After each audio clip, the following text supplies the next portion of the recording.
Good morning class. आज हम आपको इलेक्ट्रिक फ्लक्स के विषय में बताने वाले हैं और इलेक्ट्रिक फ्लक्स क्या होता है, इसको कैसे हम कैलकुलेट करते हैं।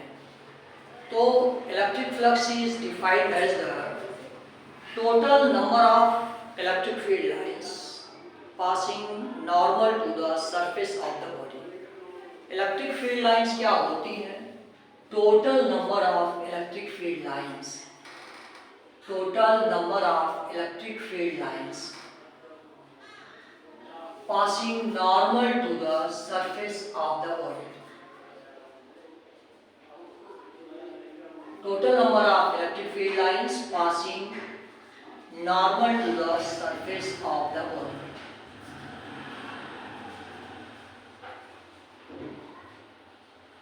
इलेक्ट्रिक फील्ड लाइंस जो होती हैं किसी भी बॉडी से पास होने वाली टोटल इलेक्ट्रिक फील्ड लाइंस को इलेक्ट्रिक फ्लक्स कहते हैं। It is defined as the product of E del S. It is denoted by phi electric flux E into del S. E is a vector quantity and del S is also a vector quantity, but electric flux is a scalar quantity.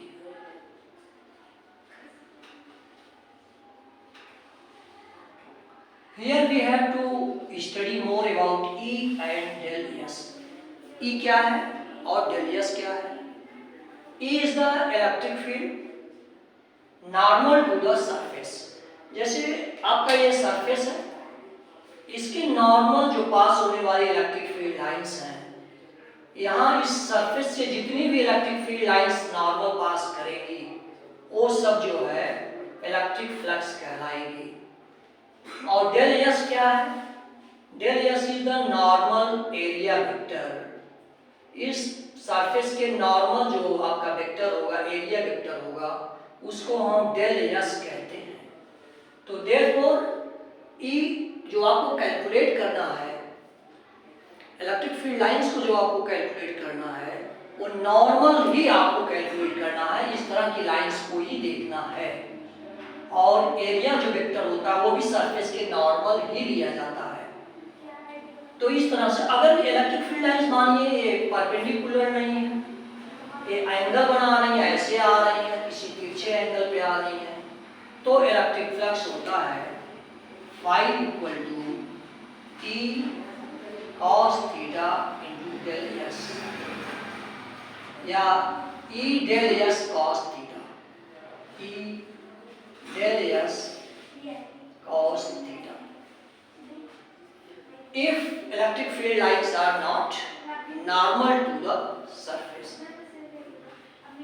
Now unit of the flux is very important question.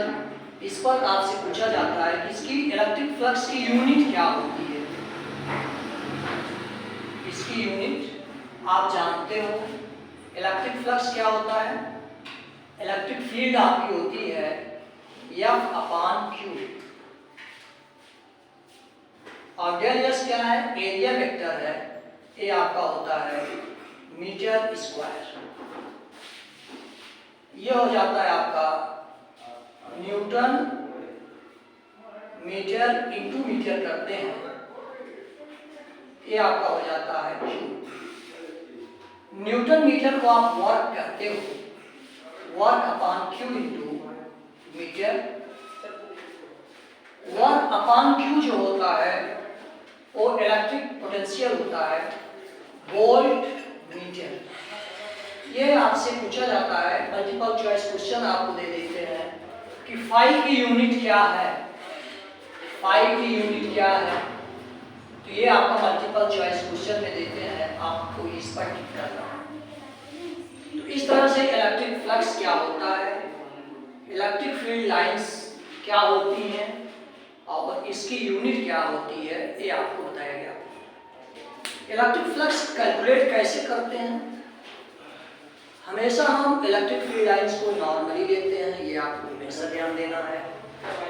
अगर ये normal है तो E del S, अगर ये normal नहीं है तो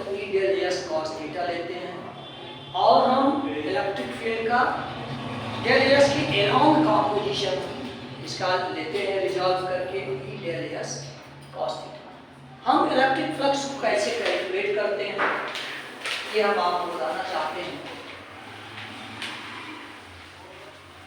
किसी भी सरफेस से इलेक्ट्रिक फ्लक्स मानी कैलकुलेट करना है।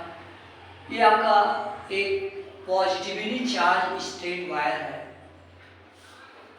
Straight wire. कैसे हम कैलकुलेट करेंगे, कोई फॉर्मूला इससे इलेक्ट्रिक फ्लक्स कैसे कैलकुलेट करेंगे? तो let it is positively charge, ये पॉजिटिवली चार्ज है इस तरह से। तो इससे निकलने वाली इलेक्ट्रिक फील्ड लाइंस, जैसे ये आपका वायर है, तो इलेक्ट्रिक फील्ड लाइंस हमेशा बाहर की तरफ निकलती हैं इन ऑल डायरेक्शन। तो ये हो जाता है इलेक्ट्रिक फील्ड लाइंस की डायरेक्शन इस तरीके से, इन ऑल डायरेक्शंस इस तरीके से, आप ये जानते ही हो। अब इससे हमें इलेक्ट्रिक फ्लक्स कैलकुलेट करना है, तो कैसे कैलकुलेट करेंगे? जैसे सिलेंडर के तीन सरफेस होते हैं, this is flat surface, this is curve surface and this is flat surface. तो कर्व सरफेस से और इसके तीन सरफेस हुए, this is del S1, del S2 और डेल S3। कर्व सरफेस, एक कर्व सरफेस और दो फ्लैट सरफेस। अब इन तीनों से इलेक्ट्रिक फील्ड लाइंस अगर हमें कैलकुलेट करना है तो कैसे करेंगे? इस सरफेस से निकलने वाले इलेक्ट्रिक फ्लक्स कैलकुलेट करना है तो कैसे करते हैं हमने देखना है। सबसे पहले हम इस पर नॉर्मल एरिया वेक्टर खींचते हैं, उसको देखते हैं, वही है del S1 normal. Electric field lines are also normal to the surface, therefore इनके बीच का एंगल जो होगा वो 0 डिग्री होगा। कैसे कैलकुलेट करते हैं इसका बहुत यूज है, बार बार आपको हम समझाना चाहते हैं कि सबसे पहले हम क्या करेंगे, नॉर्मल वेक्टर, ये हमेशा नॉर्मल ही होता है डेल S1, और उसके बाद इलेक्ट्रिक फील्ड लाइंस की डायरेक्शन देखते हैं वो किधर होती है। Electric field lines are also in same direction, angle between E and del S is 0, therefore E del S 1। Electric field passing to the curved surface. Now electric flux passing through the flat surface. यहाँ कैसे calculate करोगे? इसके ऊपर भी आप जो है सबसे पहले परपेंडिकुलर नॉर्मल वेक्टर आप खींचोगे और इलेक्ट्रिक फील्ड लाइंस आप देख रहे हो कि इस दिशा में है, इलेक्ट्रिक फील्ड लाइंस ऊपर की तरफ नहीं है। इनके बीच का जो एंगल बनता है E del S2 cos 90 degree, ये चीज आपने समझना है। इलेक्ट्रिक फील्ड और नॉर्मल के बीच का एंगल 90 डिग्री है, इसलिए ये हो जाएगा 0। सिमिलरली अगर इस सरफेस से हमें कैलकुलेट करना है तो हम क्या करते हैं, इस पर नॉर्मल खींचते हैं। जिस भी सरफेस से आपको electric field lines, electric flux calculate करना है, हम क्या करेंगे, उस पर नॉर्मल खींचेंगे और फिर इलेक्ट्रिक फील्ड लाइंस को देखेंगे किस डायरेक्शन में है। इन दोनों के बीच का एंगल जो होता है वो कितना होता है, यह है 90 डिग्री। इस तरह से तीसरे सरफेस से जो इलेक्ट्रिक फ्लक्स होगा E del S3 cos 90 degree, it is also 0। तो यहाँ हमने आपको केवल ये सिखाया कि इलेक्ट्रिक फ्लक्स कैसे कैलकुलेट करते हैं। सबसे पहले हम उस पर नॉर्मल खींचते हैं, उसके बाद इलेक्ट्रिक फील्ड लाइंस की डायरेक्शन को देखते हैं और फिर दोनों के एंगल के according E del S1 cos 0 degree या cos 90 डिग्री से हम इलेक्ट्रिक फ्लक्स को कैलकुलेट करते हैं। इसके बाद जो मोस्ट इंपॉर्टेंट टॉपिक है, इसी पर बेस्ड है गॉस थ्योरम। क्वेश्चन आपका आता है, what is electric flux? State and prove Gauss theorem. Electric flux को डिफाइन किया गया, total number of electric field lines passing normal to the surface, कोई भी सरफेस सही है, इस सरफेस से नॉर्मली जितनी भी इलेक्ट्रिक फील्ड लाइंस गुजरेंगी इस डायरेक्शन में, उसी को हम इलेक्ट्रिक फ्लक्स कहते हैं। This is electric flux. And now Gauss theorem या Gauss's law, Gauss's law, Gauss's law क्या है? According to Gauss, net electric field lines passing through a closed surface, net electric field lines passing through a closed surface equal to 1 upon epsilon naught times the charge enclosed by the body. This is the statement of the Gauss's law.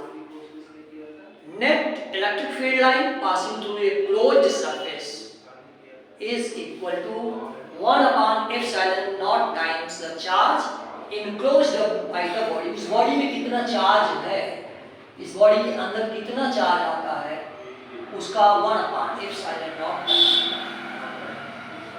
तो आपने देखा net electric field lines passing normal to the surface या electric flux passing through the surface of the body is 1 upon epsilon naught times the charge enclosed by the body. ये है Gauss theorem का statement. Gauss theorem का statement है। इसको prove कैसे करते हैं? कंसीडर ये spherical charge body of radius r। एक चार्ज बॉडी है जिसकी रेडियस r है। ये मान लीजिए कि ये पॉजिटिवली चार्ज है, एक positively charge spherical body of radius r। As you know that charge is distributed on its surface and it behaves that total charge is concentrated at its center। तो ये बॉडी इस तरह से behave करती है कि चार्ज इसके centre पर है, जबकि ऐसा होता नहीं है। ये इसका व्यवहार होता है, टोटल चार्ज इस पर डिस्ट्रीब्यूट हो जाता है। इलेक्ट्रिक फील्ड लाइंस और आपको फ्लक्स कैलकुलेट करना, तो आप क्या करते हो? सबसे पहले तो हम एक किसी इसके सरफेस पर एक नॉर्मल वेक्टर लिख देते हैं, normal del S. Electric field lines में कैलकुलेट करना है, इलेक्ट्रिक फ्लक्स कैलकुलेट करना है, तो सबसे पहले यहाँ इलेक्ट्रिक नॉर्मल वेक्टर को आप ड्रा करते हैं। और इलेक्ट्रिक फील्ड लाइंस की डायरेक्शन भी आप जानते हो, electric field lines are radially in outward direction. Electric field lines क्या होती है? Radially in outward direction perpendicular to the surface of the body. Therefore direction between the electric field lines and normal vector is 0 degree.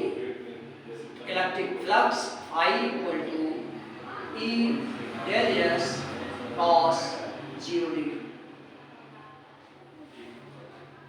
E del S cos 0 degree, cos 0 की value E del S।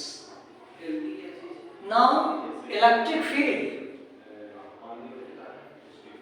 at the surface of the body E equal to, ये formula आप जानते ही हो, 1/4 pi epsilon naught q by r square। This is the electric field and del S 1/4 pi epsilon naught q by r square। del S this is the surface। और complete surface की बात अगर हम करते हैं तो ये हो जाता है आपका 4 pi r स्क्वायर। आपका ये कैंसिल हो जाता है, आपका जो बचता है 1 upon epsilon naught times q। Electric flux passing through the surface is 1 upon epsilon naught times charge enclosed by the body। Here I want to summarize this, what we have to do। हम इसको summarise कर रहे हैं, हमें क्या करना होता है। कंसीडर ये conducting body, positively charge body of radius r. As we know that charge distributed on its surface and it behaves as the whole charge is situated at its center. ये ऐसे व्यवहार करता है कि पूरा चार्ज इसके centre पर है। अब हम इसके द्वारा इलेक्ट्रिक फ्लक्स को ज्ञात करते हैं। तरीका है, ये आपका formula phi equal to E del S cos theta. सबसे पहले हम क्या करते हैं, डेल एस एक नॉर्मल वेक्टर खींचते हैं और फिर इलेक्ट्रिक फील्ड लाइंस की डायरेक्शन को देखते हैं। Del S is in perpendicular and electric field lines are also radially in outward direction normal to the surface. Therefore, angle between electric field lines and del S is 0 degree. So both are in same direction. ये हो जाता है E del S.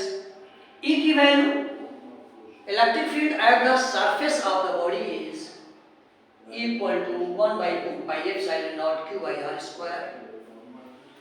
और del S, it is small surface. Electric field lines passing through whole surface. Electric field lines passing through, ये आपका closed surface है, इसे लिखते हैं और इसको भी हम जो है phi total electric flux यहाँ लिख सकते हैं passing through the surface. Whole surface area is 4 pi r square and solving we get phi equal to 1 by epsilon naught times q. This is more about electric flux and Gauss theorem. हमने आपको explain किया है, आपको बहुत ही अच्छे से समझ में आया होगा। आपको हम बार बार रिक्वेस्ट करते हैं, हर वीडियो में कहते हैं कि आप जो है हमारे वीडियो को लाइक, सब्सक्राइब और शेयर करें।